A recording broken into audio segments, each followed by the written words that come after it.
খরচ ও রোগবালাই কম এবং তেমন পরিচর্যার প্রয়োজন না থাকায় ঝালকাঠিতে বাড়ছে তিল চাষ।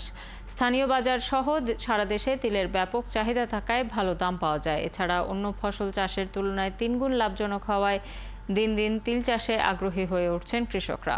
তরুণ সরকারের তথ্য ছবিতে প্রতিবেদন। ঝালকাঠি জেলায় দিন দিন বাড়ছে তিল চাষ। স্থানীয় জাত ছাড়াও বাড়ি তিল 2, বাড়ি তিল 4 এবং বিনা তিল 3 চাষ করে সফল হচ্ছেন চাষিরা। বীজ বপনের মাত্র 3 মাসের মধ্যেই ফসল তুলতে পারেন তারা।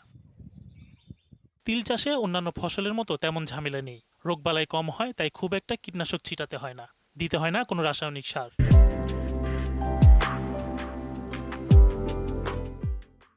স্থানীয় বাজার সহ সারা দেশে রয়েছে তিলের ব্যাপক চাহিদা, তাই এর আবাদ বাড়িয়ে ঘুরে দাঁড়ানোর স্বপ্ন দেখছেন চাষিরা। প্রতি 60-63% আমার খরচ হয়েছে প্রায় 3500 টাকার মতো। গতবারের চাইতে এবছর আমাদের তিল অত্যাধিক ভালো হয়েছে। বৃষ্টি হইলে আরো মনে হয় যে ভালো হইতে।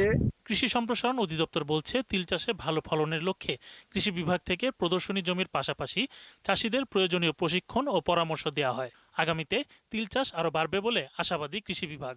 কৃষকদের যেন ফলন বৃদ্ধি পায় এ লক্ষ্যে কিন্তু আধুনিক উচ্চ ফলনশীল জাতের যে তিলের জাত, এই জাতগুলো কিন্তু সম্প্রসারণের লক্ষ্যে আমরা কিন্তু এবছর প্রদর্শনী কার্যক্রম গ্রহণ করেছি এবং কৃষকদেরকে কিন্তু প্রশিক্ষণ প্রদান করা হয়েছে, পরামর্শ প্রদান করা হচ্ছে কিভাবে তিল চাষ করে ভালো ফলন পাওয়া যায়। চলতি মৌসুমে ঝালকাঠি জেলায় 392 হেক্টর জমিতে তিলের আবাদ হয়েছে।